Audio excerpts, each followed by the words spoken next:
Big Ten Plus 4 is a member of OddPods Media and ASAP All Sports All Plays Network.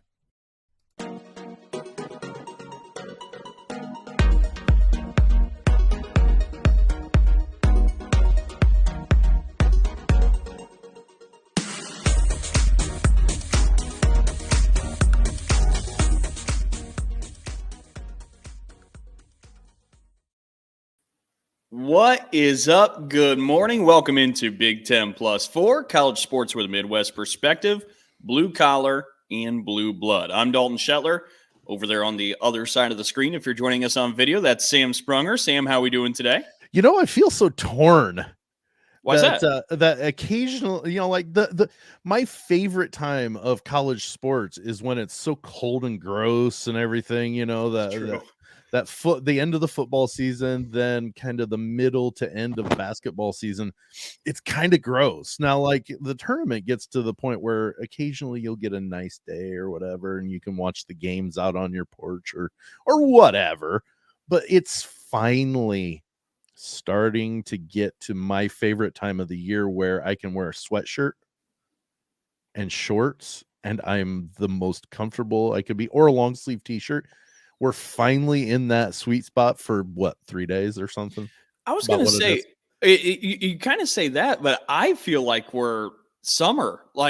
Well, here's the thing. We have experienced more 80-degree days, after 40-degree days that I've ever witnessed in my whole entire life. Like one day it's 40 and raining and gross, and the next day it's 85. I'm not sure that we really had spring. Yeah, it's just I don't think so. I don't think we have.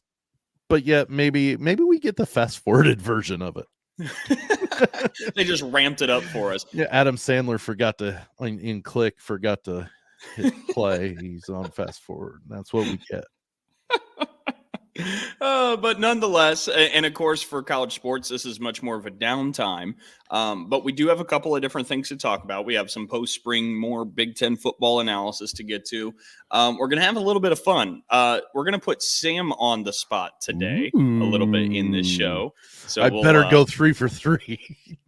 Well, I might be asking even more than that. I have a plethora of kind of an almanac sitting there of Big Ten stuff. So cheater. Or is it all your knowledge? I'm asking the question, so how's that? That's but we'll get to that a little bit. Also, there's a lot happening. Earlier this week, the Big Ten joint group meetings took place. So we have some stuff coming out of that. Also, the NCAA meetings took place. There is some news coming out of those, so we'll talk about those and in a little bit later on in the show as well. But let's go ahead and start off with the post-spring / there never was spring football analysis in the Big Ten Conference. And you actually sent me this graphic. I'm not sure where you got it from, so I want to make sure we credit it. It looked like maybe Saturday Tradition, but I'm not 100% I believe sure. It was. I believe that or you're talking about the first one that I sent you, Dalton? Yes. Okay. Yeah, that one is from Saturday Tradition. Yeah, isn't that Dustin Schuette's place that he is with? Yeah. Sorry again. Not well, here really I got it ready. Dalton. So let me go forward from here. So there's a couple of labels. There's 9 different categories basically, and only 9 teams were identified. So if you're a fan of the other 5, sorry about your luck. You didn't get a label to be excited. Neither about. You or I. Oh, my team's got a label. Wait a second. Oh yeah. I was looking for all green. Sorry. Yeah. All right. So according to Saturday Tradition in this graphic, the favorite for the Big Ten, that's one category, Ohio State. Shocker. I think we all agree with that one. Nothing wrong there. I don't care that Michigan is the defending champ. They're not the favorite. Yeah. Overrated. Wisconsin gets that mark. That I found that a little interesting. That makes me feel good if that's the case. As a Purdue fan? Yeah, as a Purdue fan, yeah. Well, and again, we looked last week at Purdue's schedule. Purdue has an opening to make some noise. Now, granted, the top receiver that was expected to be in West Lafayette is not playing next year. He's academically ineligible. Go to class, kids. You're there at least for now. At least for now, while they're enforcing all their rules. Go to class. Get a C. I don't care. Just pass. So now they have that to deal with, but of course they bring back Aiden O'Connell, and if they can find some targets, Purdue could make some noise. But as Sam said, Purdue doesn't get a label here. But the overrated Wisconsin thing, I think a lot of it just goes back to we don't really know what to make out of Graham Mertz yet. Graham Mertz showed a couple of years ago in his first game where he had 17 consecutive pass attempts in his first start, all completed. And we really haven't seen Graham Mertz be exceptional since. And so I think that's really what we're looking at there. Yeah, and do you think that's the only reason they're on the overrated line, just because of that question mark there? Yes. So everywhere else they're pretty solid. Of a team that they would be not on this list at all if they had a better quarterback or a more consistent quarterback, or one that's shown a little bit more. The other pieces I think are at least up to Wisconsin's standard. Okay. Makes sense. And I just don't think there's faith in the quarterback, but that's for the most part the entire West Division. Look at Iowa. It's the same deal. We'll have the same conversation about Spencer Petras. Like it's the same thing. Excuse me. Well, in Purdue, Aiden O'Connell, he's had those times where he just is a dumpster fire, but of a quarterback, throwing 3 interceptions in a game, and they can't, manufacture more than 10 points. Right. But I think it's the whole division then, I guess. And here's interesting because if I remember correctly, the underrated team that gets put here on this graphic. Yeah, I wish this was Purdue. Well, I believe they get a new quarterback this year, and I'm not exactly sure who it is. I'm going to look into that here in just a moment. But Minnesota, because I believe Tanner Morgan is done. I believe he's walking out of Minneapolis. But as we talked about before with Dustin Schutte, you bring back Mo Ibrahim, who suffered that injury in the first game of the year. You got a lot of pieces, and he was really impressed with what he saw in the spring game from the Gophers. But Minnesota gets the label of underrated this year. They've always. It's so hard because in football, I have been a Purdue fan my whole entire life, and that has been rough. Okay, so being a fan of a rough team, a rough performing team in my lifetime as a Purdue fan, football fan, I kind of look for those teams that are, the other ones very similar or maybe just a touch better than Purdue. I'm sorry to interrupt you for just a moment, but I did a quick research and I have an update. I am wrong. Tanner Morgan is back for a 6th season in 2022. Wow. I thought he had exhausted it all, but he is back for a 6th season, not a 5th. So did he redshirt 1 year, then get the COVID extension? Is that what he's doing? Yes. So he's taking advantage of the COVID year. He's back for a 6th year in 2022. So you go Tanner Morgan, Mo Ibrahim, and some of the other pieces. Yeah. Now I really can buy into this Gopher stock, just because you it's always an unknown when you start with a new quarterback. Right. It's just an unknown. But I'm willing to buy stock in this Minnesota pick then. I thought Morgan was exhausted and gone with eligibility, but the COVID year gives him a 6th year. He is back. So I wanted to give that update before. I'm hearing you're doubting Dustin Schutte and the work he does at Saturday Tradition. That's what I'm hearing. Honestly, between and this is being as transparent as I could be, between football, men's basketball, a little bit of women's basketball, softball, baseball, everything I cover. Sometimes my wires get crossed, and where I'm at here in the calendar, I'm starting to turn my attention to football a little bit. Yeah. So I was curious, what hotshot quarterback is there in Minneapolis that Dustin and others Tanner Morgan with? Yeah, it's just Tanner Morgan back for as he gets to age 27. Is he going to be able to draw a pension, like a retirement pension, by the end of his time in Minneapolis? Might be able to, but yeah, 6th year, Tanner Morgan back. But continue. No, my whole gist of that long drawn out thing was to, take up some time while you look that up, and then also say that I always kind of liked Minnesota as, not like it's, I'm a Minnesota fan. I'm not buying shirts or anything, right. But I'm like, oh, okay. Yeah. I like Minnesota. All right. And I do like PJ Fleck. I really do. He's it's interesting because he's as high energy as there is. Mhm. He is totally a salesman. Like he can get you to buy whatever he's selling. Like he's got that kind of personality. He's got great energy. But Mhm. yeah, no, I'm with you there. Oh, and who was it I talked to that played for him? I can't remember who it was that I said that he's up at 5:00 in the morning and he is that high energy at 5:00 in the morning. I've heard that too. Yeah, he does. There's no off switch. Like that's Right. genuinely him. Right. And a reminder, Minnesota back in 2019 nearly won the West Division. Yeah. And that was with Tanner Morgan at quarterback. Like they really I believe they went into the last week. If they would have beaten Wisconsin, was it Wisconsin? Right. Yeah. If they beat Wisconsin, they went to and Wisconsin won, and it drew everybody into a tie, and Wisconsin got the tiebreaker. Sleeper Stinking category. Badgers. The sleeper category. Here's where you get excited. Yeah, the team I have allegiances with gets involved. Michigan State. And I found this interesting because to label somebody a sleeper, that's kind of like the underrated category a little bit, right? Like you're maybe assuming less than, or the general public or majority is assuming less than, but this team is capable of this. So a lot of the maybe real quick, I'm sorry, Go ahead. but maybe the underrated is they're going to be good, but they're still not being put into that top category. Maybe that's what the underrated one is, and then sleeper is there's not any huge expectations, but watch out for them. They could. Yes. Yeah. That's the way I kind of see it. I feel like I've seen a decent amount of projections though for Michigan State this upcoming year to be around 9-3-ish, 8-4. I know last week when we talked, they said that was their best case scenario was 9-3, and then what was it like? Worst case was 7-5. That 7 much I remember. Right. Yeah.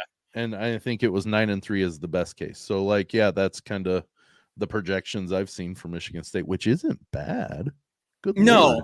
And it's kind of interesting to deal with because again, you have this scenario, and I don't think folks that didn't watch Michigan State all year really understand how great Kenneth Walker was. Like I really don't think people get just how special he was. The fact that he wasn't in New York City at the end of the year was just a travesty. It was gross. Sham. A mockery, a Travis Sham mockery. Yes, it was all of those.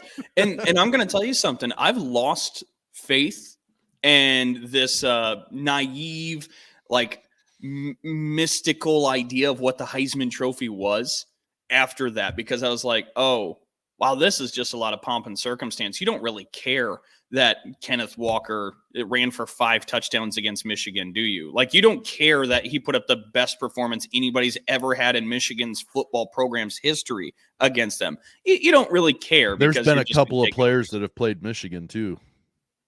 Yeah. A couple of decent ones. So like Kenneth Walker did something no player. I do believe Eddie George played against Michigan and he won the Heisman Trophy. Yeah. And to be clear, like that's not just it. That was the Heisman moment, but like we're talking about somebody who led the country in yards after contact. He led the country in most broken tackles. He led the country in just about every feasible category. At a 94-yard rushing touchdown. He scored on the first play of the season. That as well. Like we can go through this resume and we're still going to miss some of the highlights and the notable things of K9's year. Well, Michigan game is the one he hangs his hat on, is what absolutely. You've got the whole body of the work from last year, and then what'd you do? Yeah, you accumulated these stats. What did you do? Well, I hung 5 on Michigan. Yeah, K9 will never have to buy a drink in East Lansing when I'm sure at any point, because that moment alone has defined his legacy. Forget everything else. That moment alone, the 5 TDs.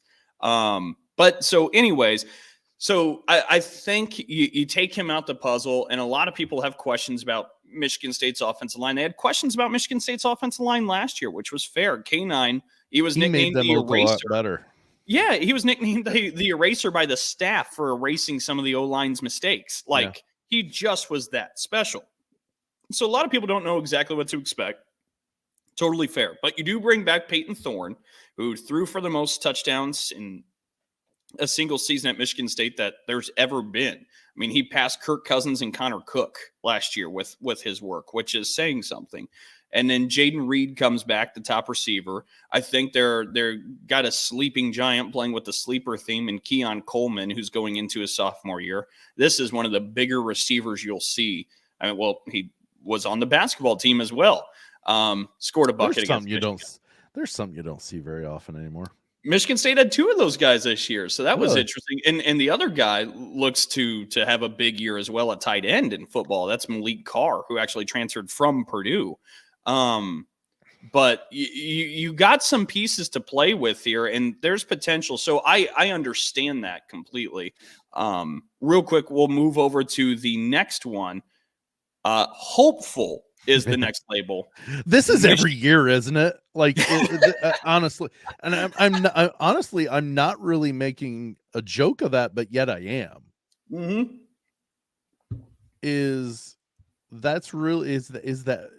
That's every year. Michigan is always the most hopeful, like, fan base. That to be right.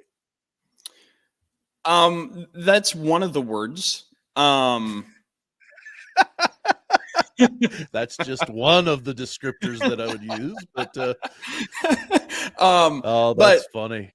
After talking with Dustin, though, I understand what he's saying here because, again, Michigan lost a lot. They lose Aiden Hutchinson, David Ojabo. They lose Josh Ross. They lose Daxon Hill. That's all on the defensive end. They lose some of the big-time coaches that were involved.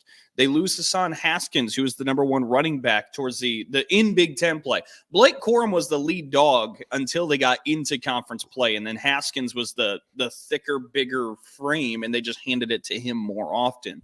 But they get Blake Corum back. They bring back Caden McNamara. They bring back J.J. McCarthy, who's kind of their second-string quarterback, also like their a hybrid quarterback that does some of the read option run things with that offense.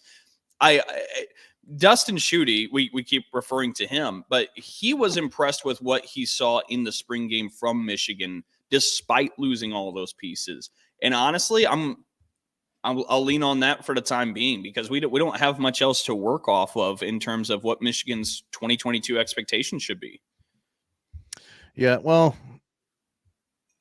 I've got some friends that are Michigan faithful, and it's always just seems like they're at the beginning of the year. There's no way we can lose. And then by the time they lose to Appalachian State, what a great callback.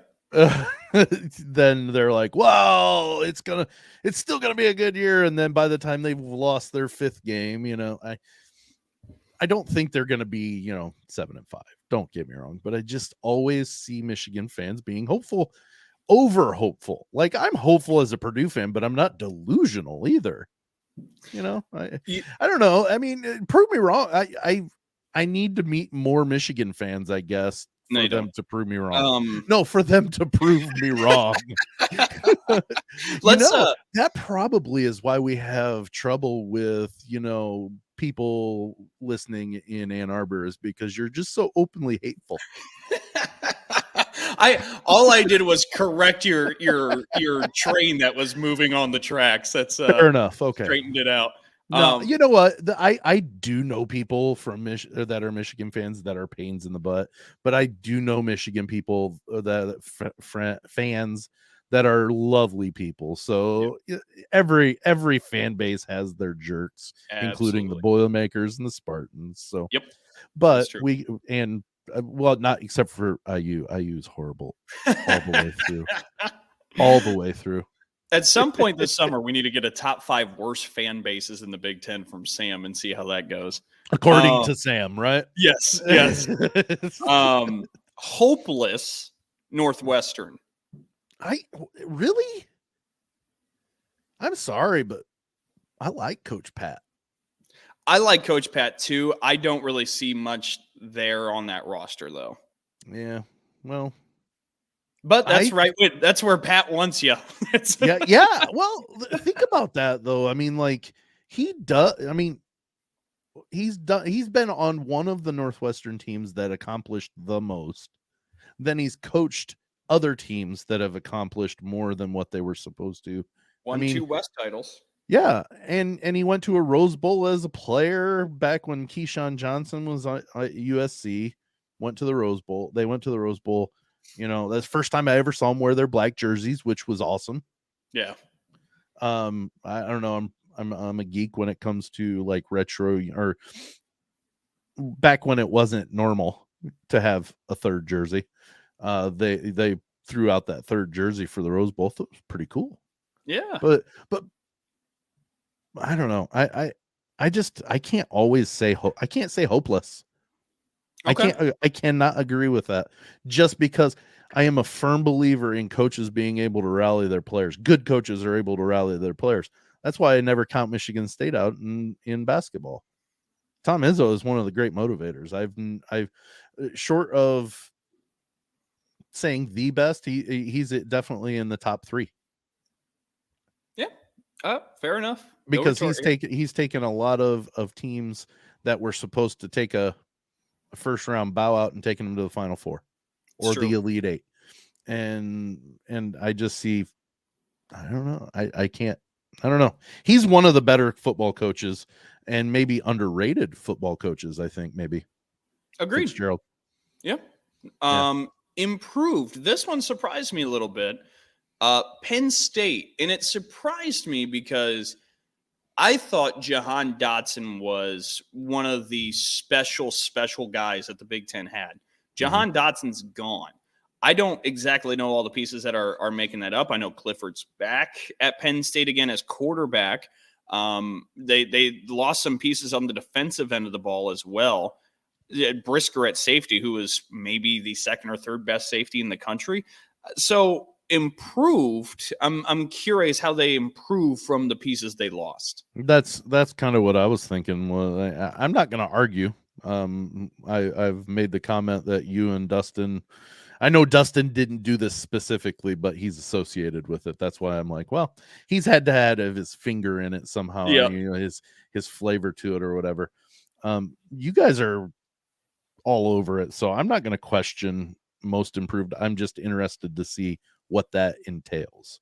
Does that mean they're going to be up there pushing Ohio State, even though Ohio State's a favorite or the favorite?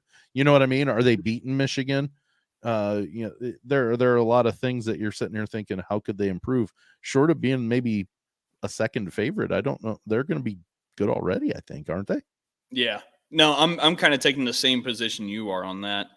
Fan base, he went Nebraska. And of course, rallying and supporting Scott Frost still. I get that one. And finally, we reached the last label. And this is where Sam can dance our way out of the first quarter. The label is irrelevant, and the team is Indiana. Yeah, it's what was it last week? Their best case scenario was still 5-7. Yes. And here's the thing. I'm not making fun of the kids that are playing on the team. I just IU is being a Purdue fan, and it's part of the rivalry. It's part of the rivalry, and so I laugh. But those kids, could they do their best case scenario and turn out 5-7? Sure. I hope they finish 1-11. Yep, I get it. Well, and I've said before, though, I mean, rivalry aside, maybe my second favorite coach in the Big Ten is Tom Allen. Yeah, I don't mind Tom Allen, except for he wears the wrong colors. Yeah. I get it. But I like Jeff Brom too, so I can't argue with the coach that coaches my team. So I like Jeff Brom, even though he might be leaving. I don't know. They talk about it again. Thing. Yeah, well. Yeah. Anyway, so he could have had that Louisville job back when he was what was it, 3 or 4 years ago. And he was a hot commodity then. They took him to Louisville brought him in, and he said, "Nope, not doing it," which shocked me because alma mater, you know. Yep. No, I completely agree. Anyways, all right. Well, let's go ahead and move to the second quarter. An extended first quarter again. Shocker. Yeah, I know. It's become a bit of a habit. I'm actually scrolling now. I'm trying to find where we talked a little bit about last week on social media. Um, we were asking what's maybe the best state with multiple Big Ten teams. You know why you can't find that? Why is that? It never got posted. I just realized I forgot to put it out. Well, that shoot. happens. Well, I tell you what, I did Lord. think of another one this week that we throw out. And this one segues us. We've been talking a little bit about football, but this segues us to basketball a little bit. As of right now, who would you pick to win the Big Ten in basketball next year? To be honest, Sam, I threw out two options and then I threw an other. I was having a hard time mustering up a third option. I did come up with one. Okay. So Let me say my two first, and then you throw in Sure. your third. Michigan, I think what they bring back with Hunter Dickinson, hurts you, some of the other pieces, it absolutely does. Well, the other one I think should hurt you because this is it's been a while since it's been up there, but Indiana, I think, is ready to make a real push for the Big Ten, regardless if they get Trace Jackson Davis or not back. Is he still not decided? I don't believe so. I was looking that up a couple of days ago, and last I saw, no, but that could have changed since I last looked. Goodness gracious. Well, for me, Dalton, what I decided for the third team to put in there, and then the illustrious fourth other, Mm-hmm. The shocker from last year, I'm putting Wisconsin in there. Really? I don't. Okay. I really, honestly, have no reason to, other than what they did last year. I know Johnny Davis was the main reason for it, but Greg Gard just proves that over and over that he's a great coach. So you know what? I'm going with the coach. Good enough. Good enough. And it wasn't Purdue or Michigan State, so that's why I went with Wisconsin as well. Because I could have put Purdue or Wisconsin or Michigan State as that fourth team too, and not necessarily been validated necessarily, but it's just as trivial as Wisconsin being up there. Yeah, no, I totally get it. So IU, Michigan, Wisconsin, or other. The other allows you to put any of the other 11 teams that you think might win the Big Ten in there. And comment if you hit other, who else you're thinking of. That's what I mean. Yeah, go in there and put in Rutgers if you think they're going to rebound from losing Ron Harper Jr. and Geo Baker as well. Yeah, and Geo Baker. So what? And here's the thing: it's so stinking early. I know that transfer portal could just open up for a couple of teams, and all of a sudden they're a dark horse and they come in and steal the show. This is so hard right now. But if you were to rate the teams right now, IU and Michigan are your best two. That's what I think too. I was going through every roster, and I just kept coming back to those two because I could see Michigan State doing well enough to win the Big Ten or share of it at least. You know what I mean? But they're not a front runner. I could see Purdue if they add enough pieces or, a couple of people or whatever, or they improve their current ones. They could maybe get on a hot run and do it. It's just Wisconsin. They do it every year. Why not? But well, here's the qualifier that I think needs thrown in there too, is I think we're getting ready to see a down year for the Big Ten. We have been riding a high of some really good years where the conference is getting 8 teams into the Big Ten, into the Big Dance, like religiously. I wouldn't expect that this year. Next year, 5. Yeah, I think seriously we're looking at something like that. Now, the only difference is I don't know. I haven't, I suppose, taken enough time to look around at all the other conferences to see how gutted some of those groups are. But boy, the Big Ten, it's losing a lot. And matter of fact, it's losing 3 potential lottery picks in the NBA draft. Like there's a lot of. I looked at the projections, and I think there are 3. All 3 of those guys are in the top 14. So and Branham was in it in the lottery. Yes.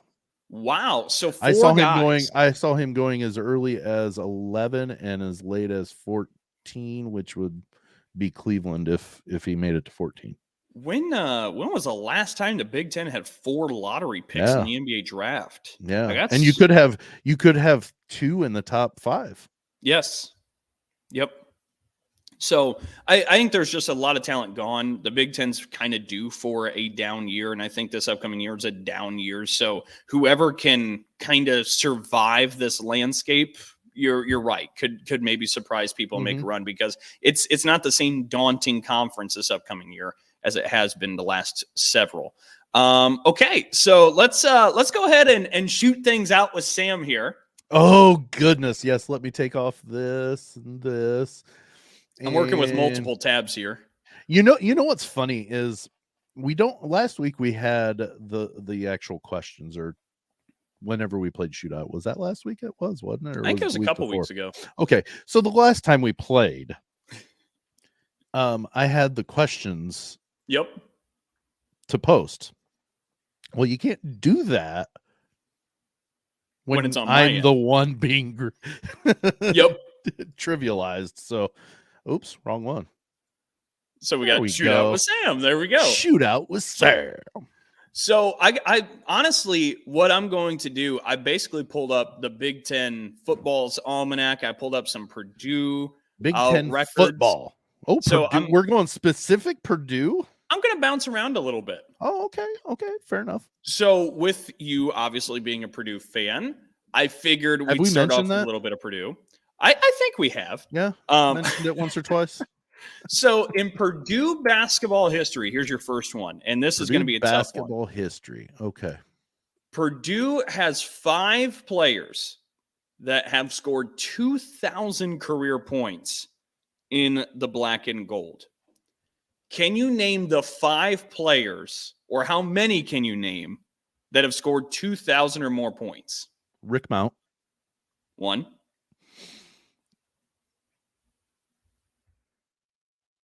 I'm just going through, so give me a second here. No Rick problem. Mount, Carson Edwards. No. Are you kidding me? Edwards fell 80 points short. Oh, boo. Carson, come on. Do better. He did Get more in shots 3 against years. Virginia.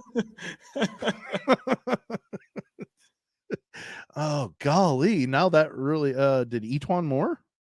E20 did. Yep. So okay. 2. You know, the one that really is like a bait is Glenn Robinson, but I don't believe he even came close to 2,000 points. Nope. I think he was more like in the 14 or 1,600 point range. Golly, I'm drawing blanks now. Conzo Martin did. The clue I'll give you is now we're talking about some older players. Older players. Did Joe Barry Carroll do it? Joe Barry Carroll did it. Okay. Led the Boilermakers to the Final Four back in 1980, and he's the school's second all-time leading scorer.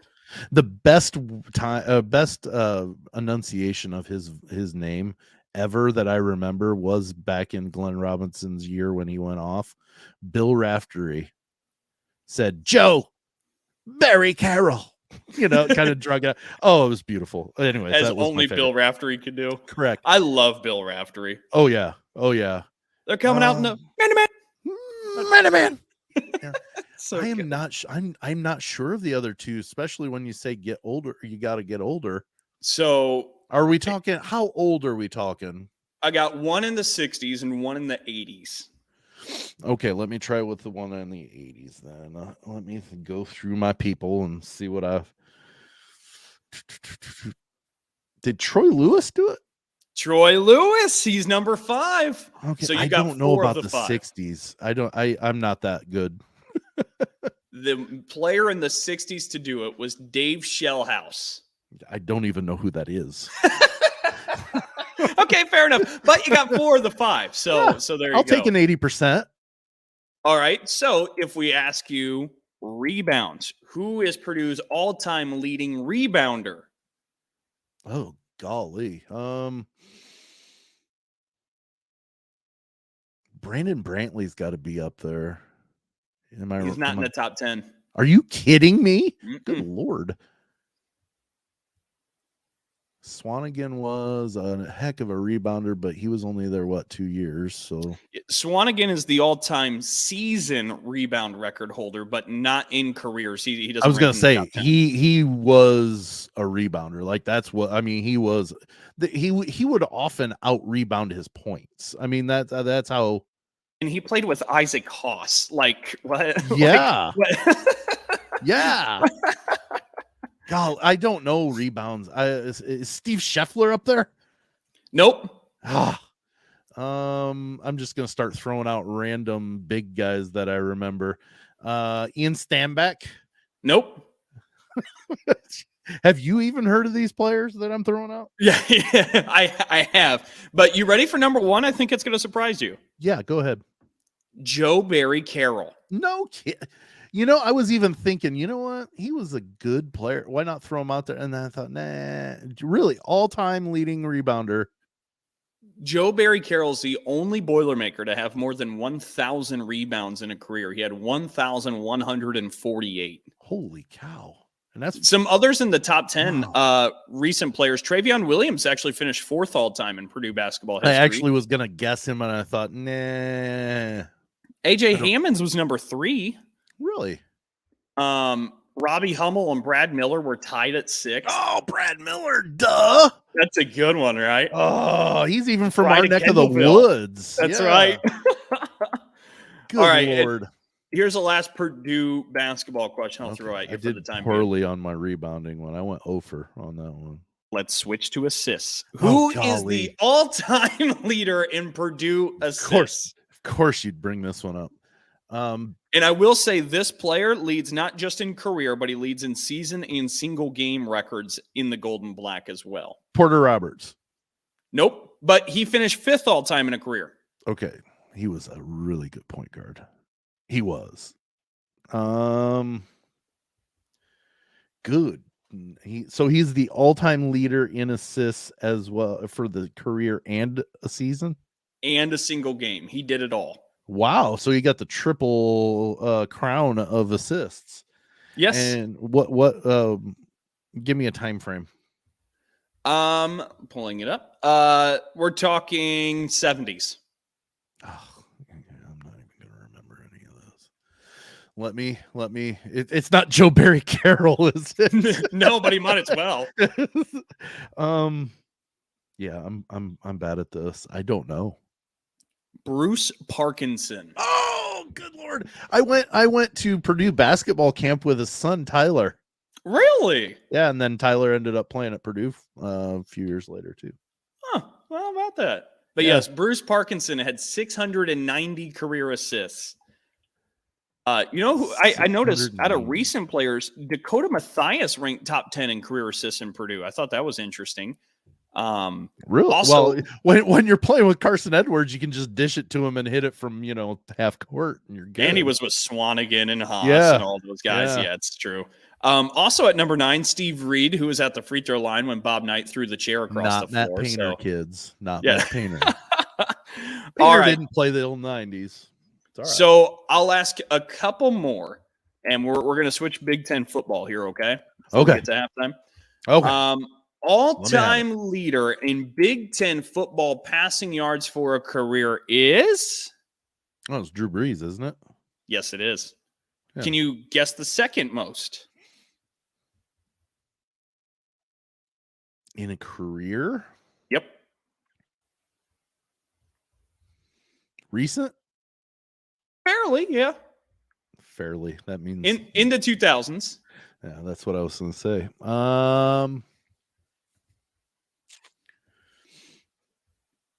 If they were in a division at that time, East or West? They were not in a division at that time. I'm guessing they weren't in the conference at that time. Is that what we're talking? They were in the conference at that time. So it'd be Kerry Collins. Nope. Kerry Collins finished. I figured he would have been in the top 10. I just started looking for him. I don't see his name yet. So wow, I'm shocked. No, Kerry Collins. Yeah, I am too. They must not be counting him in because when he did it, they weren't in the Big Ten. Golly, I can barely remember when Penn State wasn't in the Big Ten now. Like, enough of my life has gone by. Right? They weren't back in. Let's see what years. I think Kerry it was Collins played. I'm gonna look. 91 that they came in. They joined in 93. 93. Okay. Kerry Collins, what year did he do that? That's a It great must have been question. beginning of the 90s, like right before. So he went in the 95 draft. So he must have had like 2 years in the Big Ten, and that's how it's angling Okay. this. So I'm guessing. See, what I would have thought was, well, you played part of your career in the Big Ten. We'll include all of your stats. It's a fair guess, but yeah, no, that must not be how they did it. Golly. No, so 2000s. Golly. Who am I missing? You're really going to kick yourself over. Is it Kyle Orton? Curtis Painter. Okay. Duh.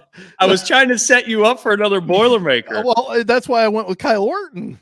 Kyle finished 12th, but Curtis Painter finished second. Actually, matter of fact, too, there's some other Boilermakers in this list. David Blau finished 8th all time. How about that? Seriously? Yeah. Kyle Orton finished 12th. Mark Herman 6th. I figured Herman and Breeze are the ones that you hang your hats on as the benchmark because Mark Herman was the all-time leader, at least at Purdue, until Breeze passed him, which just means, he stuck around for 4 years and had a pretty decent career. He didn't turn out as a pro, don't get me wrong, but Curtis Painter, good Lord, he had one of the worst professional seasons ever. Yeah. Like ever. Of course, they didn't do much for him, getting him all, the weapons that he could have had, but he had to. Oh golly! I got 2 more categories to hit with you. Ready? He was the suck for luck year, right? What was that? He was the suck for luck year quarterback, right? I believe so. Yeah, I think hate you're that right. term, that phrase, but that's what they would say. They would like I was like, seriously, you want to be bad? That's sports nowadays, though. Too. It's the Bears have never in my lifetime had the number 1 pick, so I don't know what that's like. All right, I got 2 other categories. Sure. Rushing yards. The all-time leader in Big Ten football is still Ron Dane. It is still Ron Dane. Jonathan Taylor came close. If he would have come back, if he would have come back, he would have broken it. But yeah. So those are 1 and 2 in Big Ten rushing yards. All right, if we go to receiving yards, who is the career leader for receiving yards in Big Ten football history? Oh shoot, not Vinny Sutherland, Seth Morales. Nope. No. Nope. Somebody passed him. Yeah, there's 3 players at the top that you should know. Well, that's kind of. I know the Purdue receivers have all sorts of records because of Joe Tiller and his basketball on grass. Number 3 all time in Big Ten receiving yards, Dorian Bryant. Okay. Number 2 in Big Ten receiving yards, Taylor Stubblefield. That's who. Not Seth Morales. Dang it. Number 1 in career Big Ten receiving yards, John Standiford. And he was that was who it was that I was thinking of, because 3 Boilermakers at the top. Right. It had the weird last name Standiford, and I was thinking Morales for some reason. I don't know why, but yeah, Purdue all over these career marks. I wanted to test you. That just tells you how ahead of the game Joe Tiller was back in early 2000s, because that's when they were doing that. They were putting those stats up in the early 2000s when the Big Ten was still kind of that 3 yards in a cloud of dust. Yep. Grind it out, and all of a sudden he was throwing to the perimeter on those bubble screens and getting upfield. Well, those are receiving yards now. Yep. And he had really good running back style wide receivers. Now, don't get me wrong. The Bryant, Stubblefield, right? Is that what you said? Stubblefield and Standiford. they all were good lateral receivers, but like Vinny Sutherland was one of the most explosive receivers in the game at the time, and he was like 5'5", and he would go in the middle on little slant routes, catch it, and be gone. Like Joe Tiller was ahead of the game on this. Yeah, I agree. And so there's Shootout with Sam, a lot of Purdue flavor some Purdue flavor, and I got to geek out about Joe Tiller being one of the more underrated coaches in football. It's exciting. He was. he was fantastic. I loved it. He looked like a grandfather, like your grandpa, but yet he knew his stuff. Like when he got hired, I was like, they hired a guy from Wyoming? Am I missing something? And then who's this guy, this short little quarterback that this guy from Wyoming got? And all of a sudden, it put Purdue back. I mean, don't get me wrong, they never were a front runner like in the national spotlight, but they became more relevant as soon as, let's say it this way, they became relevant. Yeah. Because of Joe Tiller. Went to a Rose Bowl. I mean, didn't win. Marcus Tuiasosopo. All right, let's go ahead and head to halftime. Yeah, I'm going to cry now. You are listening to Big 10 Plus 4, hosted on Anchor and StreamYard. I'm Richie, a.k.a. Midnight Agent Raw. I'm Devin, a.k.a. Special Delivery Dev. We're the Super Media Bros Podcast. And each week, we give a comedically informative take on movies, music, television, pro wrestling, and much more. Check us out at supermediabrospodcast.com, Apple Podcasts, Spotify, or anywhere else that you can listen to podcasts. Shades on. We're off.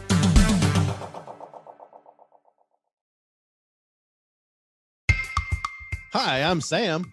I'm Richie. I'm Little Matt. And here in the 500 Section Lounge, we are three dads who host a family-friendly weekly podcast. Yep, we laugh, we go on tangents, and we talk to great guests. Tangents? I don't know what you're talking about with that. There are gases leaking? All right, okay. Yeah, we have legendary conversations from sports to history and everything in between. So be on the lookout for what we do next. And always be there to grab a listen.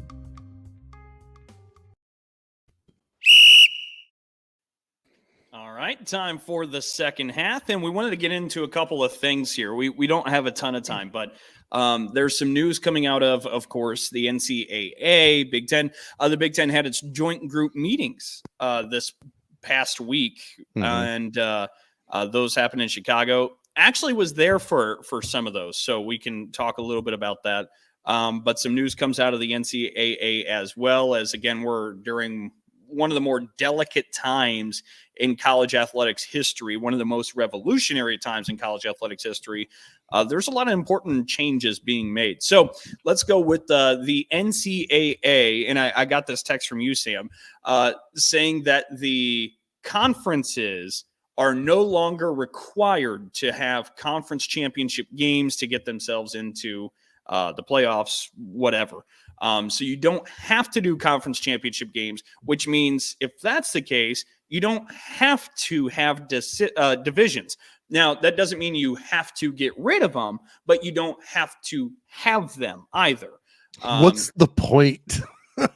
Is it because division? Then it, excuse me, if you're not going to use the division champs to go to the conference championship game, what's the point of having it unless those are your permanent games? Well, and that's part of it, is that right now it kind of builds in a lot of those protected rivalries because most of them are aligned in the same division. So that it already kind of factors in the scheduling in. You say what? Purdue and IU ain't. Well, it's not perfect, but a lot of them are there. No, it's not. That tells you where the East-West division is. It's right between Bloomington and West Lafayette. It's true. But no, it's. I mean, the divisions aren't, and obviously from a competitive standpoint, they're far from perfect. They're far from good, but it does do a little bit of that. In conversations with some of the different athletic directors in the Big Ten Conference, a lot of it seems to kind of hinge on the unknown of what to expect with the college football playoff and the expansion. What would we expand to? When would we expand? And what puts the Big Ten in the best position to get more teams into that playoff? If that means restructuring and getting rid of divisions, that would be the play. If it means to keep them in some fashion, if you find a way that makes the most sense, then to keep them.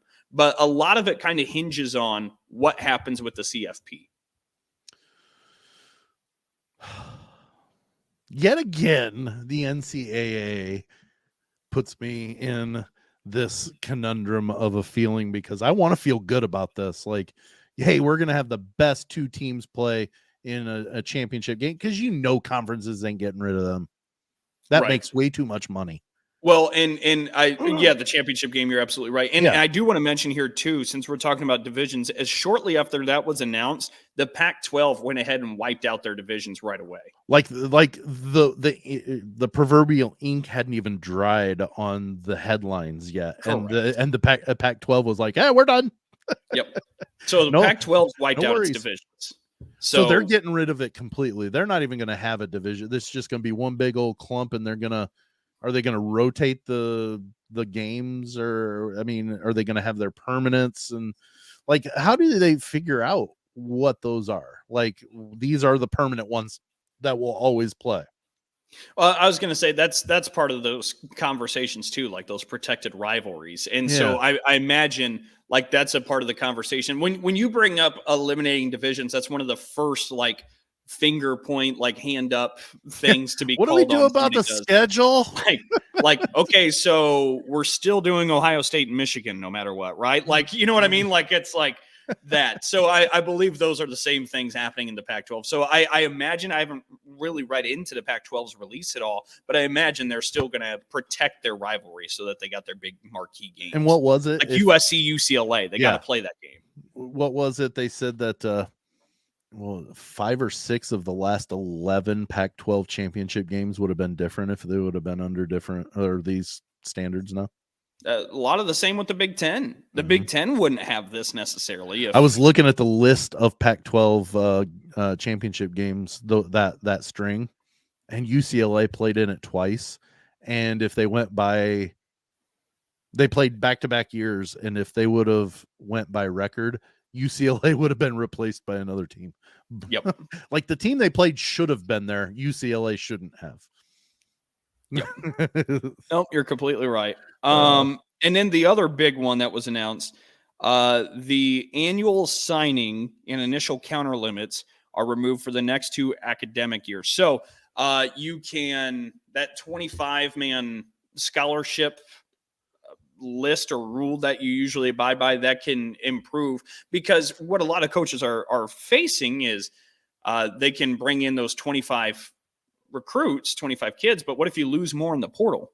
Like, it's such a different day and age that like you need to have some, what's the word, fluidity maybe in the number, because the number's ever evolving around what your attrition is on a year by year basis. So they're working on they actually have already passed that so that you can get more student athletes in, which is good for the coaches. I mean, there's not for the coaches. It's just so disheartening that that's even a thing that they have to even go out and cover, because we're beyond that.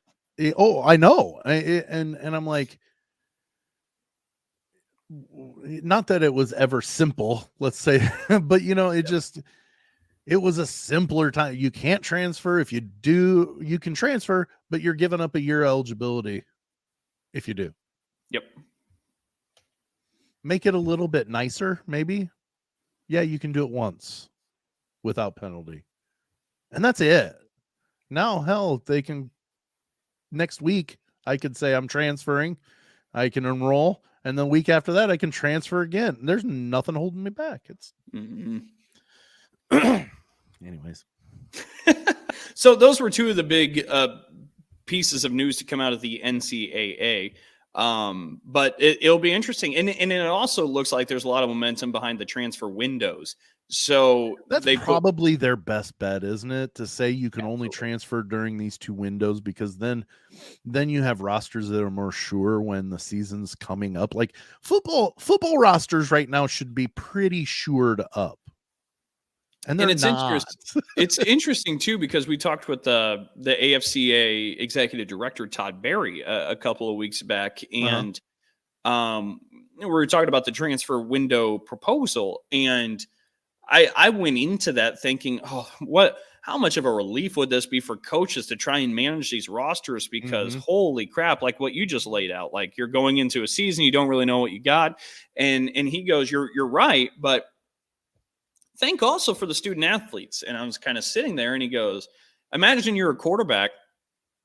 You don't really know where to pick because there's other quarterbacks out there that might pick your school above you. Like if you're trying to transfer to somewhere for playing time. Didn't even think about that. And you want to know what's going on with this portal too. You want to know what these rosters look like before you make your decision. So it would help the student athlete as well. It's a win-win. It's a mutually beneficial deal to have structure to this thing. And I was like, you know what? He's absolutely right. So that's got a lot of momentum. Good point, because I wouldn't have thought about that at all. Yeah, that's a really good point. So that's some of the new changes that are happening within the last week. Well, it's not as enrageful this week than it has been the past couple of conversations we've had about this lovely umbrella that we all work under with college sports. But you like how I did that? I went by my mom's mantra: if you can't say anything nice, don't say anything. But they were decent pieces of news. You're right. Yeah, like this week, it's solid. I'm still mad at them, but I'll accept what they've given us this week as okay. It's a small cleansing, a very small cleansing. Yeah, we'll take it. All right, well, let's go ahead and move to the fourth quarter. If you're new to the program, which of course, as Sam says, shame on you. This is the part where we bring out our headlines. And so it is something that we observed or that was special to us throughout the last week. So Sam Sprunger at the Sam Sentinel, what do we have?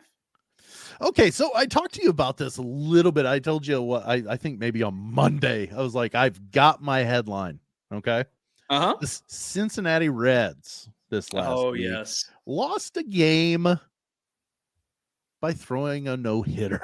Yes, the worst team in baseball lost a game while throwing a no-hitter. That it's only happened it's the first time since 2008. I don't remember that one, but the one I remember first time in my life ever was back when I was a kid. The White Sox did it. They lost 4-0 to the Yankees and threw a no-hitter. But it made me think about how crazy it is to lose a ball game even though you threw a no-hitter. And it made me sit there and think, is it possible that these new extra inning rules could really violate your thinking? You're ready for your mind to explode right now? Let's do it. I'm going to use Kyle Hendricks because he's a Cubs pitcher and he's fresh in my mind. Okay. So Kyle Hendricks throws a perfect game through 9 innings, right? Hasn't thrown a bunch of pitches, so we're going to bring him out for the 10th. Well, what happens in the 10th inning? You got a runner on second. You get a runner on second. So through no fault of his own, there is a runner at second base. The next hitter bunts out, but the runner moves to third. The next hitter flies out to center field. The run scores. Does that count as an earned run? Is that what you're asking? Kyle Hendricks then gets the next guy out, and the Cubs cannot score in the 10th. Kyle Hendricks would then throw a perfect game, but still lose the game. You're right. You're right. That is absurdity. Now, I hope it happens, not necessarily Kyle Hendricks, but I hope it happens just so Major League Baseball has to explain it. Oh, because a pitcher throwing 8 innings? Come on now. That was the first joke of it. Right.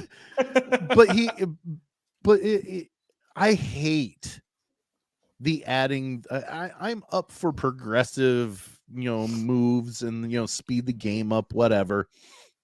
But you don't mess with the fundamental rules of baseball. If you don't like the slow play of it, okay. Baseball's designed to kind of take its time and flesh its way out. Well, you know what? You don't, oh, well, we made it to 10, extra baseball, you get a runner. Well, no, earn your runs. Last year, I saw Kyle Schwarber hit a walk-off, lead-off 2-run homer in the 10th. That shouldn't happen. Yep. Walk-off homers are fine. I love them. I love the walk-off. I've witnessed a walk-off grand slam before. It is amazing, especially when it's the home crowd that gets to see it happen. When you're part of the home crowd that gets to see it. Sorry. Right. The home crowd sees a walk-off all the time. But I heard that posited the fact that a pitcher could throw a perfect game, retire every batter that he faces, and in extra innings, which would make 30 hitters, and he could still lose the ball game. That's how silly. I know it probably will never ever happen. I hope it does. But that to me shows the absurdity of adding a runner in extra innings. If you don't want to watch the whole game, that's fine. Put it on the radio. I pay $20 for the app so I can listen to it and do other things. I don't have to sit there and watch the game. Listen to it. It's fine. It goes right in your ears, just like these headphones do. I can plug that right into my phone and listen to whatever game I want. And you know what? I can mow the lawn while I'm doing it. I don't need to watch it. So come on. Let's drop this, add a runner at second, Rob Manfred. Let's do that. And let's get back to smart ways of how to make baseball more palatable for everybody. Not let's add a runner at second. Doesn't it feel like in the MLB and baseball's crawling attempt to have a younger demographic and try and stay relevant with a young crowd and be progressive, as you said, just kind of keeps tripping over itself and losing its core identity in the pursuit of making very meager changes that aren't actually moving the needle at all with a younger crowd? Yeah. Do you think the pitch clock's doing anything? Now, I have heard, at least at a minor league level, I will say, I have heard that's made some change. I can't speak to the major league. I don't know. I don't know that it makes much. I mean, I haven't seen any like reports on it, cutting tens of minutes off of the game. Because if you're saving anything, it might be a couple of minutes, right, on average. I don't know that 120 seconds is going to make or break me on whether I watch a game.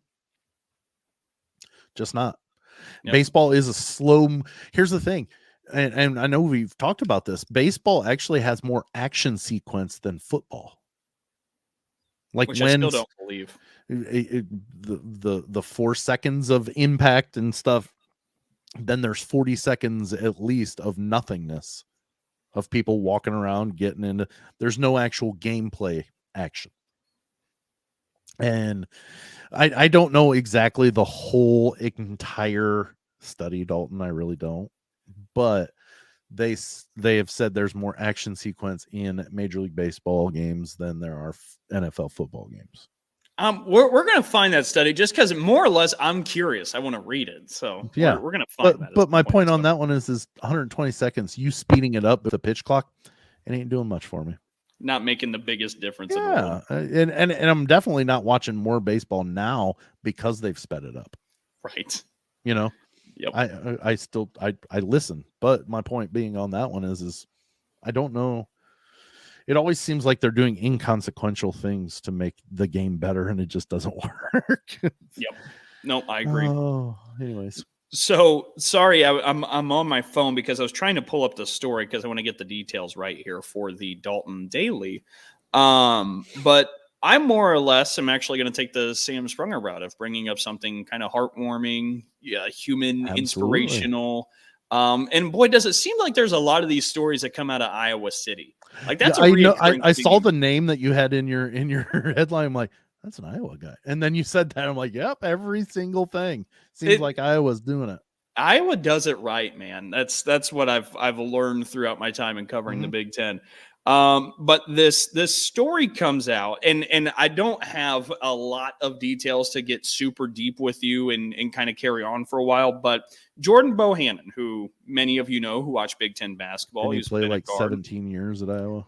He's been there longer than Tanner Morgan's been at Minnesota as quarterback, is what we know. But Jordan Bohannon actually just donated $26,000 to the Hospital for Pediatric Cardiology. And of course, you know Iowa's history with children's hospitals. The fact that Jordan Bohannon took $26,000 and was able to donate it to the University of Iowa Stead Family Children's Hospital, I thought that deserved some recognition because, again, folks in Iowa, they do it right. But Jordan Bohannon keeps the movement going of kind of passing on human kindness and doing great things for others. So Jordan Bohannon, brilliant job.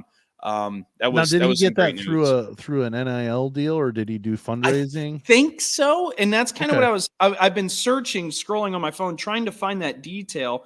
I thought so, but I'm not 100% sure. They referred to it here in this article on HawkeyesWire.USA Today.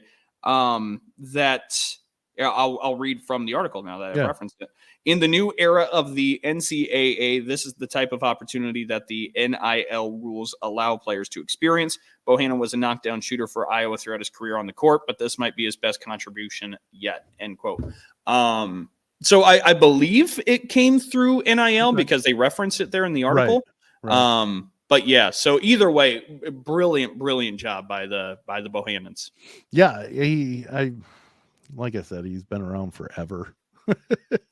So I know the name. It's not because I'm an Iowa fan. It's just because he's been really good for a really long time.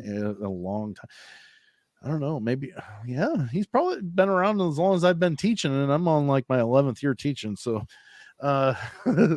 no, but it's always good. It's always good to see that. I actually had a conversation with a guy who said he's not a sports guy. He's a music guy, and that's fine. You know, there's nothing wrong with that. But he said, you know, the problem that he has with sports now is it's always how much money they should be getting paid, and then, you know, somebody's beating up his wife or girlfriend or whatever. And I'm like, you're right, because that's what we always get to hear. So that's why I always try to I know I get my gripes in there. Don't get me wrong. I love to gripe, but you know, I try to find that good news. I've made that a thing before I had that conversation with my friend, but I tried to tell him about that too. I told him about Tyler Linderbaum, you know, and now Bohannon, awesome dude, awesome job. Well, to your point, as at those Big Ten joint group meetings, I had a chance to talk with Gene Smith, Ohio State's athletic director, and kind of brought up, you know, there's all these problems, but can you share still some of the good of what's in the student athlete experience and whatnot? And he goes, you're so right. He goes, we talk about all the planes that crash, and rightfully so, but we never talk about the 99% of planes that land tremendously. And I was like, yep, you're right. Like it's kind of it doesn't make news, unfortunately, and it should. You know, kids, these are kids, you know, and you've got adults sitting here going, oh, these kids are just spoiled or whatever. But look at the good stuff. Like you got the kid in Miami saying he's going to leave if his NIL deal doesn't get redone or whatever. But then you have this, and that's why I try to find something. And if I find it, I talk about it, you know, in our headlines, because it doesn't get covered. It needs to. And being Homer based, I believe there's more of this, the good that comes out of NIL and other things, and more of these acts in the Big Ten versus some of the other areas in the country. I think that's part of what makes us Midwest proud. I think this is part of our fiber. So absolutely. Yeah, that's pretty cool. I agree. All right, before we get on out of here, Sam, as always, we turn things to you, pass the baton so you can let everybody know where to find us. Turn it to me. Now, hey, look down at the bottom. It used to be at the top, but if you look at the bottom now, of our screen. You can find the different ways to find us on social media, the Facebook and Twitter, but then also oddpodsmedia.com, where you can find us on ASAP All Sports All Plays Network as well. They allow us to they stream our show every week, which is pretty cool that we get to be hey mom, I'm on television, but there are so many different, anywhere you find podcasts, you can listen to the show. Spotify allows you to watch the video if you So missed choose. it on ASAP and want to see our bright sunshiny faces every time that we get together. Hey, that's perfectly fine. Do it on Spotify or whatever, so and you know what, you can find both of our Twitter handles down in our screen there. Send us a message. Beauty. All right. Well, as always, that's Sam Sprunger. I'm Dalton Shetler, and for us here at Big 10 Plus 4, we want to say thank you so much for tuning in. Make sure you join us next week. See you then. See you later.